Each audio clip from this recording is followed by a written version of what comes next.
Civil सेवा ही क्यों? आखिर हम सिविल सेवक के रूप में अपना करियर क्यों चुनना चाहते हैं? क्या सिर्फ देश सेवा के लिए? वो तो अन्य रूपों में भी की जा सकती है, या फिर सिर्फ पैसों के लिए? लेकिन इससे अधिक वेतन तो अन्य नौकरियों एवं व्यवसायों में मिल सकता है। फिर ऐसी क्या वजह है कि सिविल सेवा हमें इतना आकर्षित करती है? आइए अब हम आपको सिविल सेवा की कुछ खूबियों से अवगत कराते हैं जो इसे आकर्षण का केंद्र बनाती है। यदि हम एक सिविल सेवक बनना चाहते हैं तो स्वाभाविक है कि हम ये भी जाने कि एक सिविल सेवक बनकर हम क्या क्या कर सकते हैं। इस परीक्षा को पास करके हम किन किन पदों पर नियुक्त होते हैं, हमारे पास क्या अधिकार होंगे, हमें किन चुनौतियों का सामना करना पड़ेगा, इसमें हमारी भूमिका क्या और कितनी परिवर्तनशील होगी इत्यादि। अगर शासन व्यवस्था के स्तर पर देखें तो कार्यपालिका के महत्वपूर्ण दायित्वों का निर्वहन सिविल सेवकों के माध्यम से ही होता है। वस्तुतः औपनिवेशिक काल से ही सिविल सेवा को इस्पाती ढांचे के रूप में देखा जाता रहा है। हालांकि स्वतंत्रता प्राप्ति के लगभग 70 साल पूरे होने को हैं, तथापि इसकी महत्ता ज्यों की त्यों बनी हुई है, लेकिन इसमें कुछ संरचनात्मक बदलाव अवश्य आए हैं। पहले जहां यह नियंत्रक की भूमिका में थी, वहीं अब इसकी भूमिका कल्याणकारी राज्य के अभिकर्ता प्रोक्यूरेटर के रूप में तब्दील हो गई है, जिसके मूल में देश और व्यक्ति का विकास निहित है। आज सिविल सेवकों के पास कार्य करने की व्यापक शक्तियां हैं, जिस कारण कई बार उनकी आलोचना भी की जाती है। लेकिन यदि इस शक्ति का सही से इस्तेमाल किया जाए तो वह देश की दशा और दिशा दोनों बदल सकता है।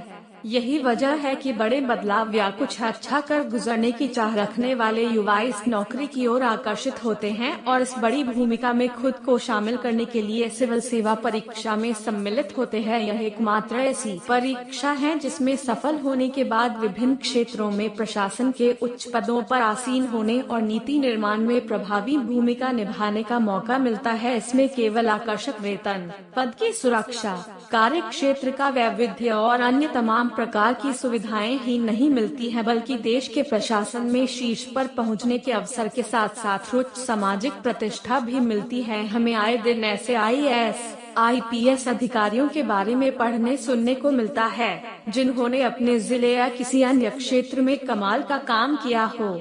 इस कमाल के पीछे उनकी व्यक्तिगत मेहनत तो होती ही है, साथ ही इसमें बड़ा योगदान इस सेवा की प्रकृति का भी है जो उन्हें ढेर सारे विकल्प और उन विकल्पों पर सफलतापूर्वक कार्य करने का अवसर प्रदान करती है। नीति निर्माण में महत्वपूर्ण भूमिका निभाने के कारण ही सिविल सेवक नीतिगत सुधारों को मूर्त रूप प्रदान कर पाते हैं। ऐसे अनेक सिविल सेवक हैं जिनके कार्य हमारे लिए प्रेरणा स्रोत के समान हैं, जैसे एक IAS अधिकारी SR शंकर अजीब नभर बंधुआ मजदूरी के खिलाफ लड़ते रहे तथा उन्हीं के प्रयासों से बंधुआश्रम व्यवस्था उन्मूलन अधिनियम 1976 जैसा कानून बना।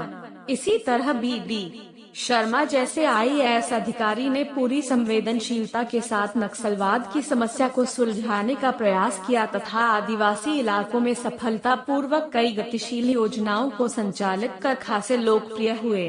इसी तरह अनिल बोडिया जैसे IAS अधिकारी ने शिक्षा के क्षेत्र में महत्वपूर्ण काम किया। ऐसे अनेक उदाहरण हैं जिनमें सेवा के अंतर्गत ही अनेक महान कार्य करने के अवसर प्राप्त हुए, जिसके कारण यह सेवा अभ्यर्थियों को काफी आकर्षित करती है। स्थायित्व, सम्मान एवं कार्य करने की व्यापक, अनुकूल एवं मनोचित दशाओं इत्यादि का बेहतर मंच उपलब्ध कराने के कारण ये सेवाएं अभ्यर्थियों एवं समाज के बीच सदैव प्राथमिकता एवं प्रतिष्ठा की विषय वस्तु रही हैं। कुल मिलाकर सिविल सेवा में जाने के बाद हमारे पास आगे बढ़ने और देश को आगे बढ़ाने के अनेक अवसर होते हैं। सबसे बढ़कर हम एक साथ कृषि, स्वास्थ्य, शिक्षा, प्रबंधन जैसे विभिन्न क्षेत्रों के विकास में योगदान कर सकते हैं जो किसी अन्य सार्वजनिक क्षेत्र में शायद ही संभव है। सिविल सेवकों के पास ऐसी अनेक संस्थागत शक्तियां होती हैं जिनका उपयोग करके वे किसी भी क्षेत्र में आमूलचूल परिवर्तन ला सकते हैं। यही वजह है कि अलग अलग क्षेत्रों में सफल लोग भी इस सेवा के प्रति आकर्षित होते हैं। सिविल सेवा परीक्षा के अंतर्गत शामिल प्रत्येक सेवा की प्रकृति और चुनौतियां भिन्न भिन्न हैं। इसलिए आगे हम प्रमुख सिविल सेवाओं के बारे में विस्तार से चर्चा करेंगे, जैसे उनमें कार्य करने का कितना स्कोप है, प्रोन्नति की क्या व्यवस्था है, हम किस